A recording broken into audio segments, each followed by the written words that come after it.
Ce programme vous est offert par Illico Cash.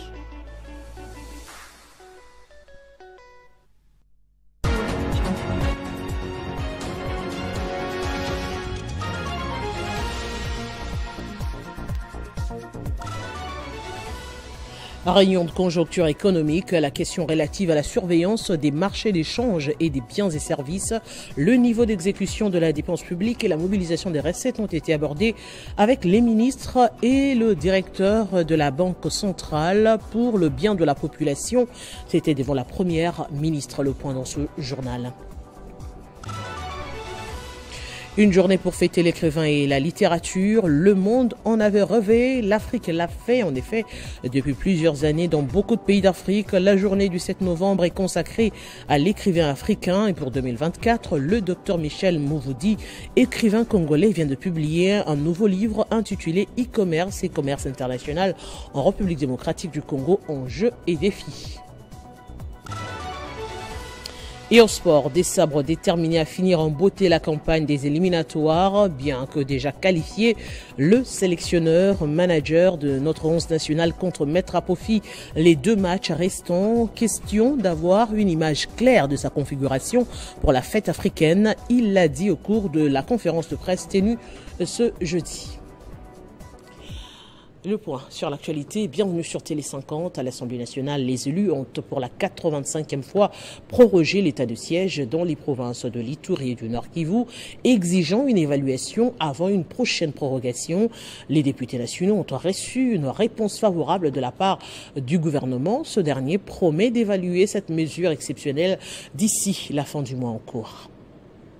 Un seul point était inscrit à l'ordre du jour de cette plénière présidée par le professeur Vital Kamerhe. Il s'agissait de l'examen et l'adoption du projet de loi portant prorogation de l'état de siège en Ituri et au Nord Kivu. Ce projet a été présenté par le vice-ministre de la Justice, Samuel Mbemba Kabouya, représentant son titulaire empêché. Ce membre du gouvernement a dans son mot sollicité des élus nationaux la prorogation de cette mesure instaurée par le président de la République pour lutter contre l'insécurité dans les provinces évoquées. Suite à la persistance de l'insécurité, les élus avaient demandé lors de la récente plénière une évaluation avant toute prorogation. Le gouvernement de la République a donc répondu favorablement à cette demande et a promis de procéder à une évaluation d'ici la fin du mois en cours.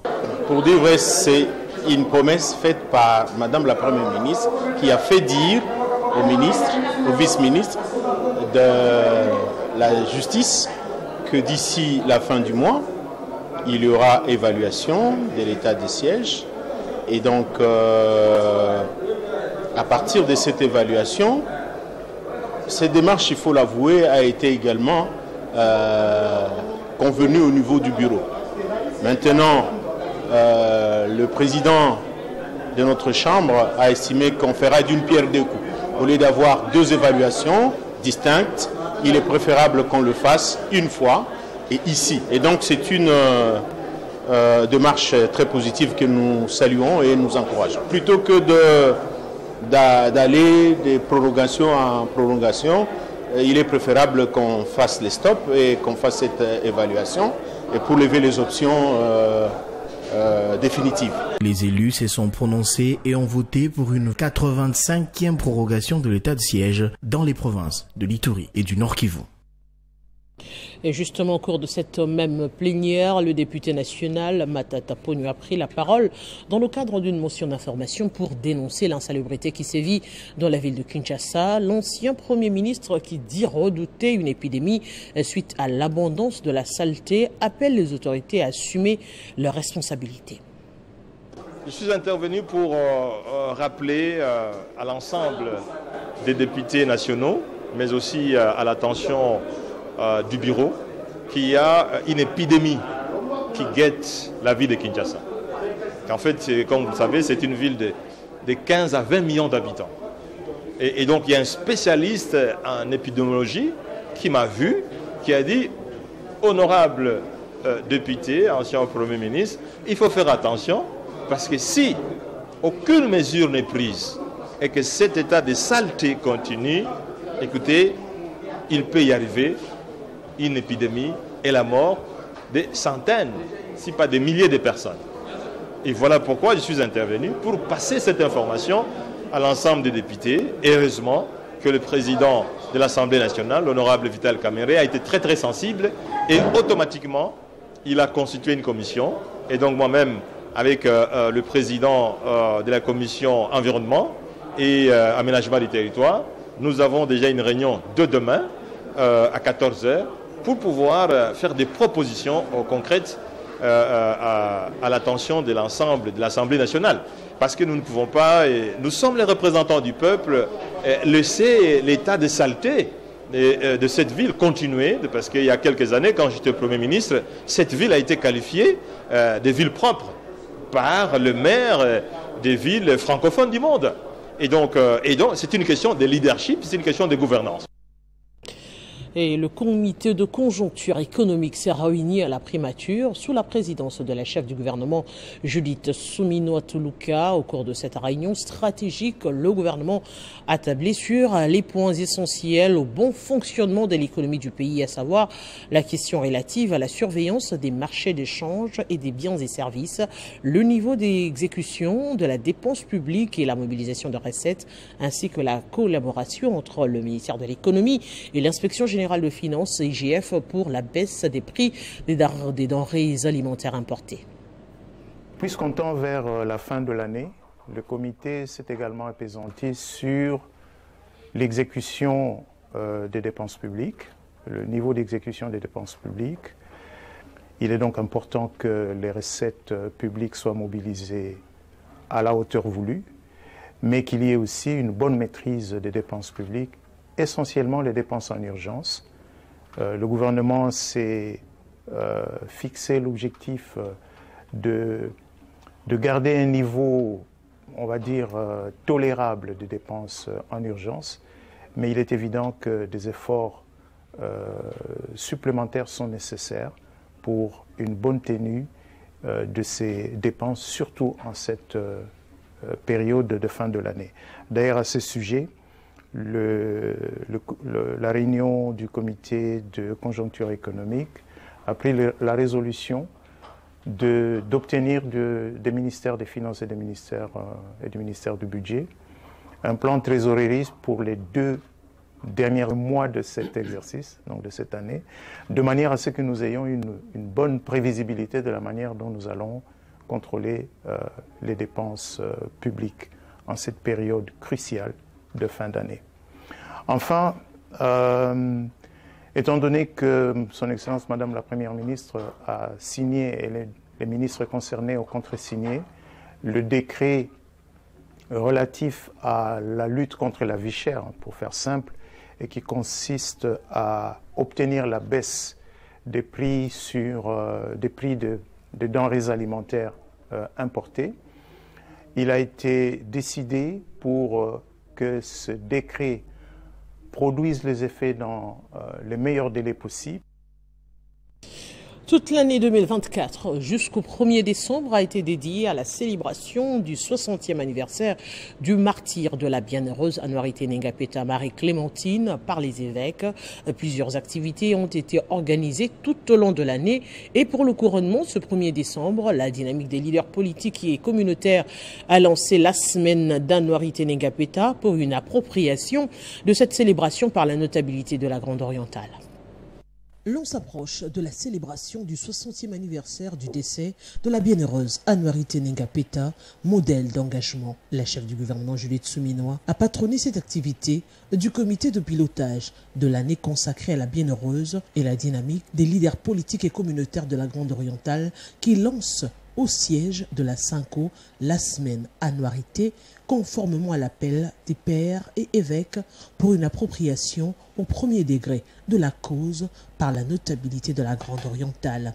Nos remerciements s'adressent aux institutions de la République, plus particulièrement à son Excellence Monsieur le Président de la République, chef de l'État, que Madame la Première ministre, chef du gouvernement, trouve également ici l'expression de notre profonde gratitude, car sous sa supervision, les travaux préparatoires, primature et comité national de pilotage balisent la voie pour une commémoration digne de ces jubilés.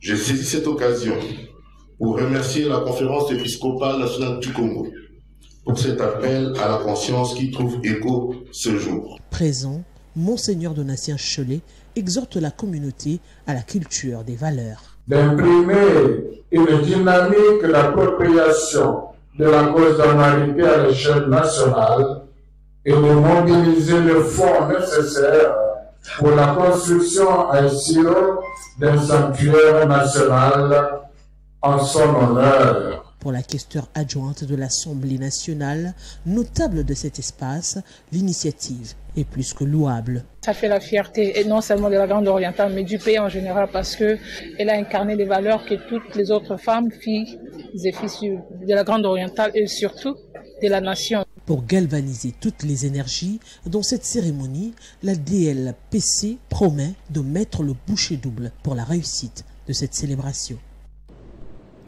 Ouverture du Forum des affaires et de la philanthropie à Singapour. La ministre des Affaires sociales, Action humanitaire et solidarité nationale, Aziza Mounana Nathalie, a représenté le gouvernement souminois à ses assises. Se saisissant de l'occasion devant l'assistance, la ministre a basé son speech sur le partenariat entre son ministère et les organisations locales et internationales dans l'amélioration des services de santé. Plus de détails avec Jean-David Kilolo. La ministre des Affaires sociales, Action humanitaire et solidarité nationale, Aziza Mounana Nathalie, a participé à l'ouverture du Forum des affaires et de la philanthropie à Singapour, en présence des membres du gouvernement et du président du Parlement de la République de Singapour. Pendant ces assises, Aziza Mounana Nathalie a insisté sur les rapports qu'entretient le ministère des Affaires sociales, Action humanitaire et solidarité nationale avec des organisations locales et internationales pour améliorer les services de santé, notamment dans les zones rurales. Distingués invités, mesdames et messieurs, c'est un honneur pour moi de me tenir devant vous aujourd'hui, représentant la République démocratique du Congo, un pays qui est connu non seulement pour ses ressources naturelles abondantes, mais également pour sa résilience et sa détermination. Sous la direction de notre président de la République, son Excellence Félix Antoine Tshisekedi Tshilombo, nous nous concentrons sur la transformation du paysage social et humanitaire de notre nation. Nous travaillons pour que chaque Congolais, quelles que soient ses conditions, puisse accéder aux soins médicaux dont il a besoin pour mener une vie saine et productive. Malgré les conflits persistants à l'est de notre pays, nous restons déterminés à rétablir la paix sur toute l'étendue de la République démocratique du Congo et assurer un avenir meilleur de prospérité et d'opportunité pour tout notre peuple. Mr. Mounana from Congo, thank you very much for sharing.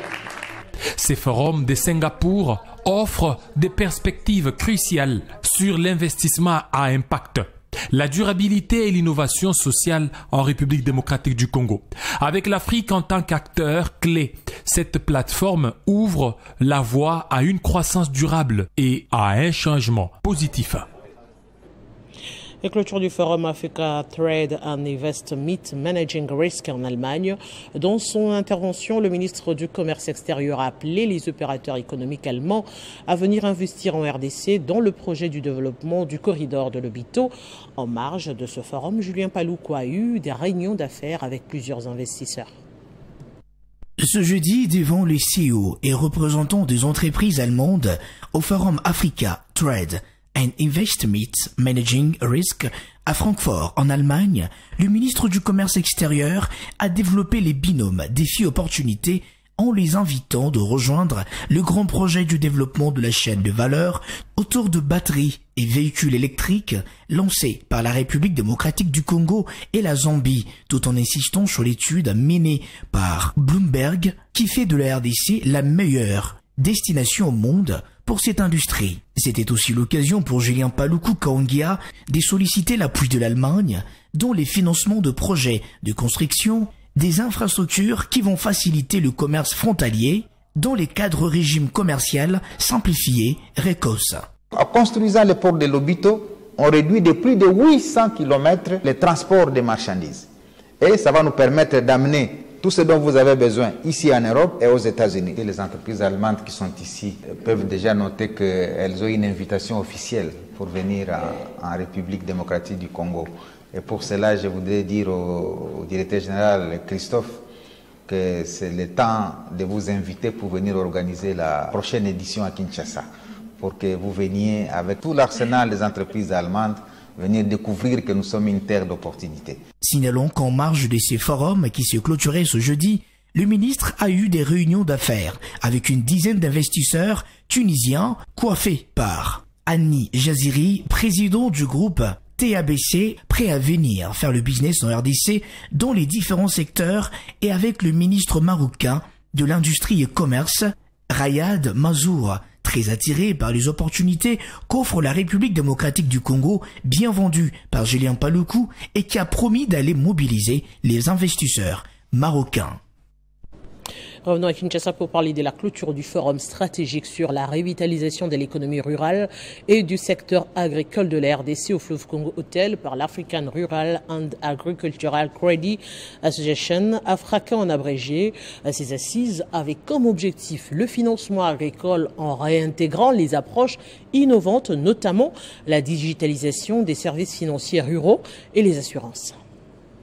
Au bout des 3 jours d'échanges et des partages, le forum stratégique sur la revitalisation de l'économie rurale et du secteur agricole de la RDC, organisé par l'Association africaine du crédit rural et agricole, AFRACA en sigle, a bouclé ses travaux ce mercredi au fleuve Congo Hotel. C'était sous une note d'une feuille de route des recommandations pertinentes à présenter aux autorités compétentes visant un financement approprié de l'agriculture par des approches innovantes, notamment la digitalisation des services financiers. Dieudonné Fikiri Alimassi, vice-gouverneur de la Banque centrale du Congo et président en exercice de l'AFRACA, a démontré l'apport de ce forum qui va consister à booster la productivité et réduire les importations comme le recommande le président de la République, Félix Antoine Tshisekedi. Le forum est venu nous donner les expériences des autres pays. Et qu'est-ce qu'on récolte dans les expériences des autres pays? Primo, la facilitation d'accès au crédit. Le forum vient de nous proposer une approche des systèmes de garantie adaptés à la finance rurale et agricole.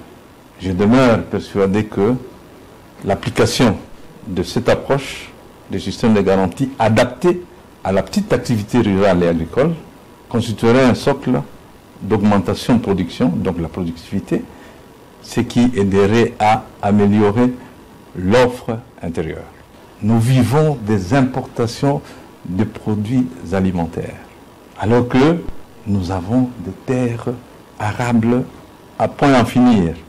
Le forum nous apporte les techniques en termes de renforcement des capacités. C'est question tout simplement de devoir mettre en place de manière efficace cette feuille de route. Peu avant, le secrétaire général de l'AFRACA, les Ghanéens Thomas Essel, a félicité la Banque centrale du Congo pour la réussite de ce forum et son leadership en impliquant les autorités compétentes du pays à ses travaux.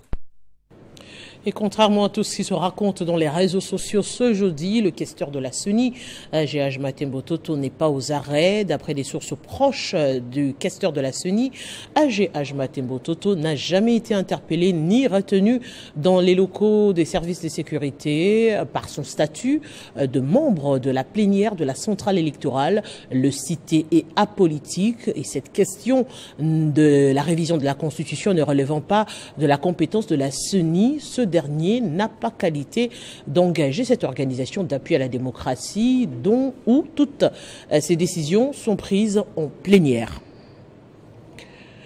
L'Office d'eau, voirie et drainage, direction provinciale du Nord Kivu, a lancé mercredi les travaux d'entretien de plusieurs axes routiers de la ville de Goma en état de délabrement très avancé et devenu impraticable suite à la mauvaise canalisation des eaux de pluie depuis Belle-Lurette. Ces travaux, qui vont prendre entre 45 et 60 jours, sont financés par le fonds d'entretien routier FONER. Pachiko Kavunama. Nous sommes sur la route Vision 2020 séparant la ville de Goma au territoire de Nyiragongo dans la partie nord du chef-lieu du Nord Kivu. Ici, les ouvriers de l'OVD, tout comme ses engins, sont en œuvre pour exécuter ces travaux. Un autre axe concerné par ces mêmes travaux, c'est sur la route cathédrale CCLK au quartier Keshero, toujours dans la ville volcanique. Pour se rassurer que tout se passe dans les normes, le directeur provincial de l'OVD Timothée Soumaïli s'est rendu sur les deux chantiers pour superviser les travaux. Et aujourd'hui, grâce au financement FONER, nous avons reçu les fonds pour entretenir quelques axes qui sont fortement dégradés, et cela suite à une forte pression que notre gouverneur militaire a pu mettre au niveau des autorités de Kinshasa. Et le FONER a entendu l'église de son centre, monsieur le gouverneur. Il a mis à notre disposition, nous, l'Office de voirie et de nage, un peu de moyens pour essayer, tant soit peu, de résoudre ces problèmes de dégradation et qui font en sorte que la population n'arrive plus à circuler aisément dans la ville de Goma. Des déviations ont été créées par l'OVD pour permettre à la population de bien circuler.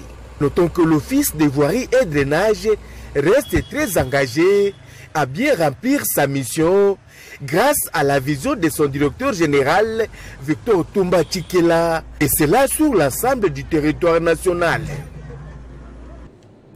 Dans l'espace Grand Katanga, le président national de la Fondation katangaise poursuit des visites d'itinérance auprès des notables en vue de consolider l'unité de la structure. Dieudonné Bangamoussoke était accompagné de ses 3 vice-présidents représentant l'espace Grand Katanga.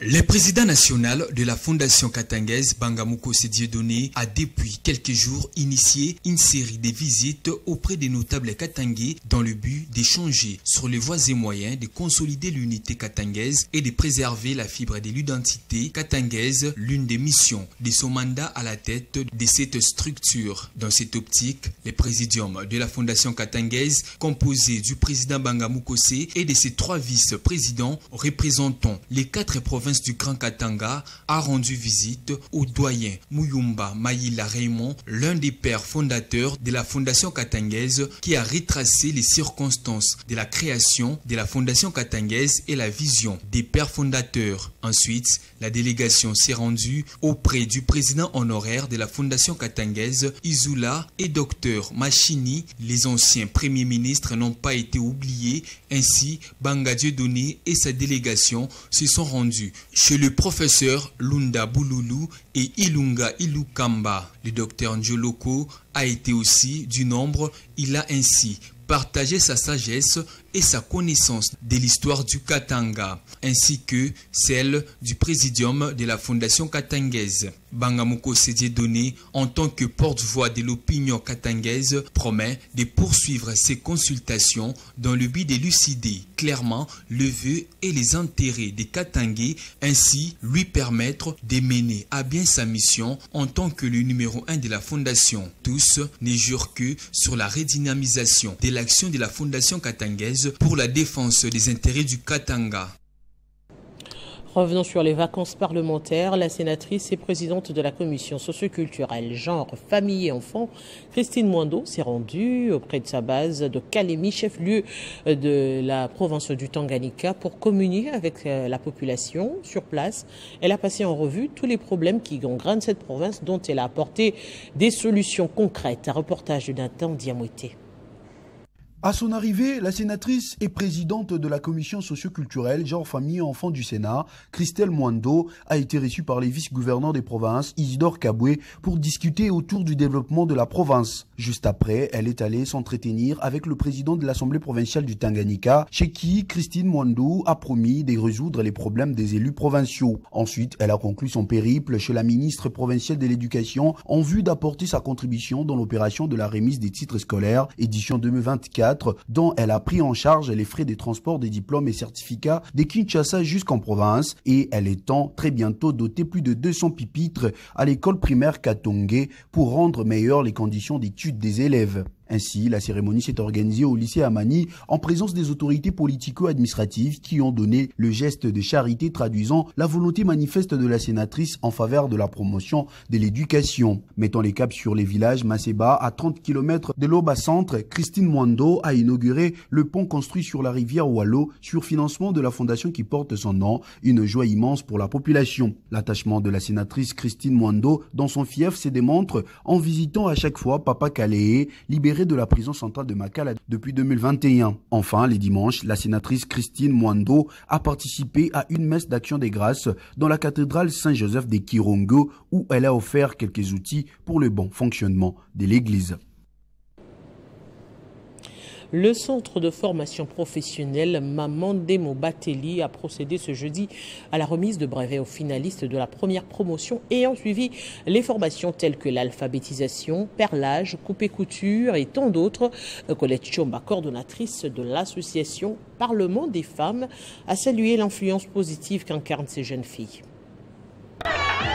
Pour accélérer l'autonomisation économique de la femme, il faut lui assurer l'emploi, la sécurité et d'autres ressources afin qu'elle bénéficie du respect de ses droits. C'est dans cette optique que l'ONG Mamandemo Bateli de Colette Chomba Tundu s'est investie dans cette voie de l'éradication de la pauvreté à travers la création du centre de formation professionnelle spécialisé dans des filières telles que l'alphabétisation, le perlage, la coupe et couture, l'informatique, la prise de vue, la photographie et d'autres.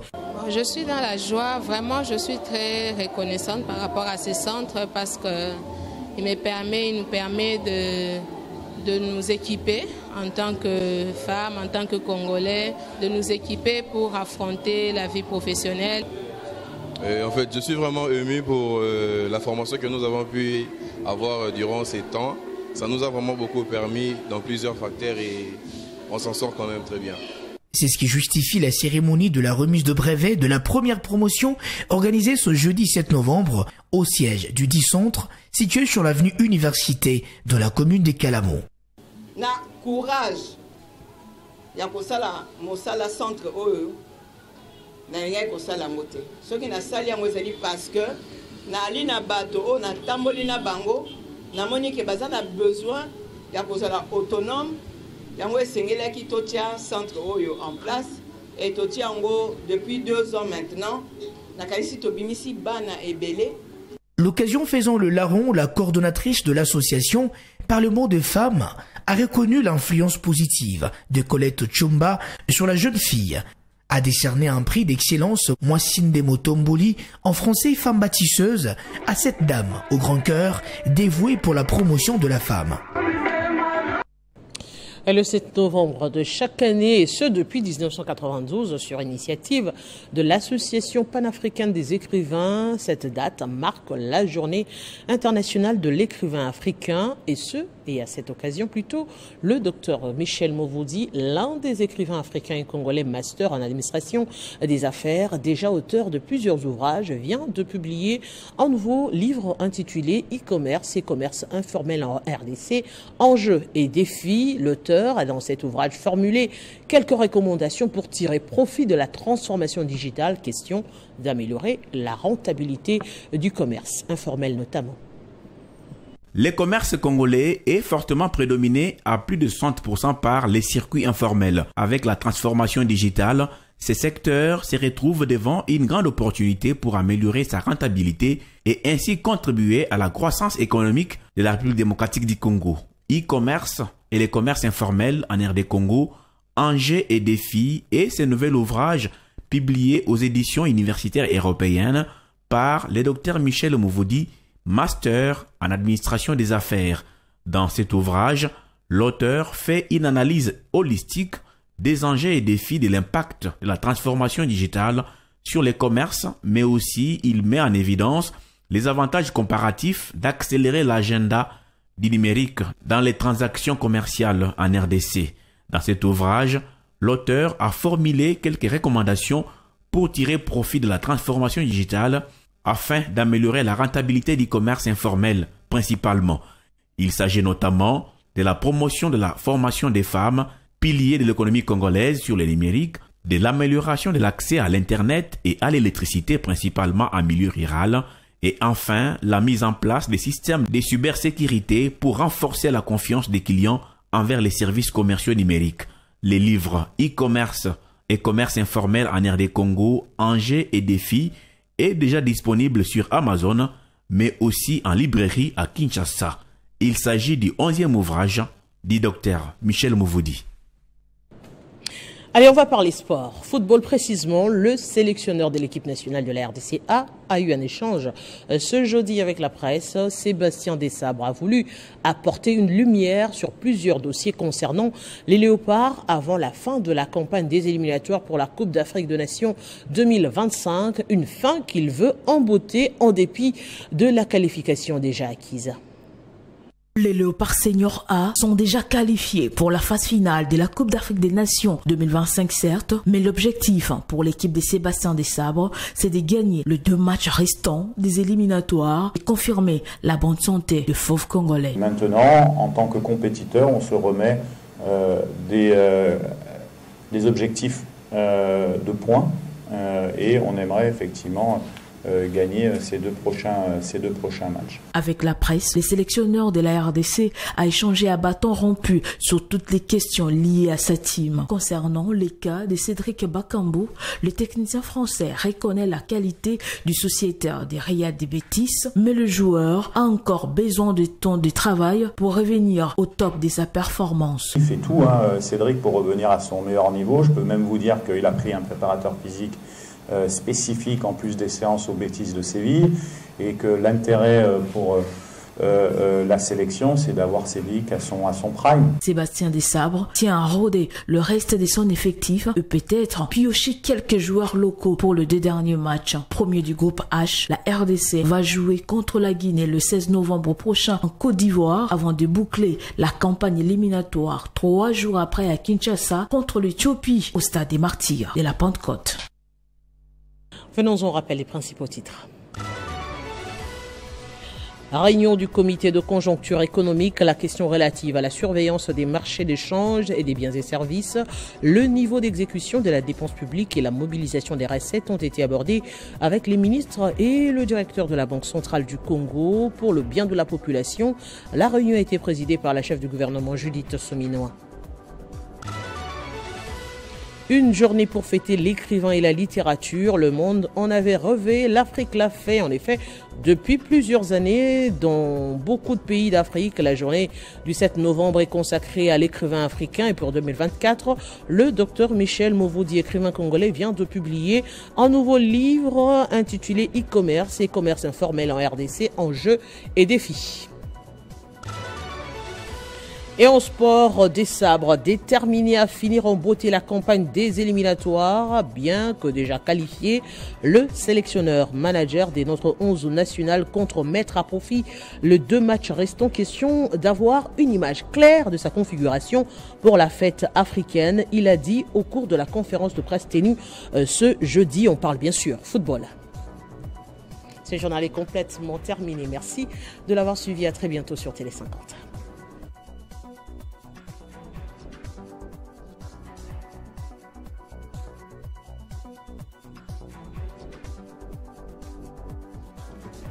Retrouvez toute l'actualité en continu sur www.tele50.cd.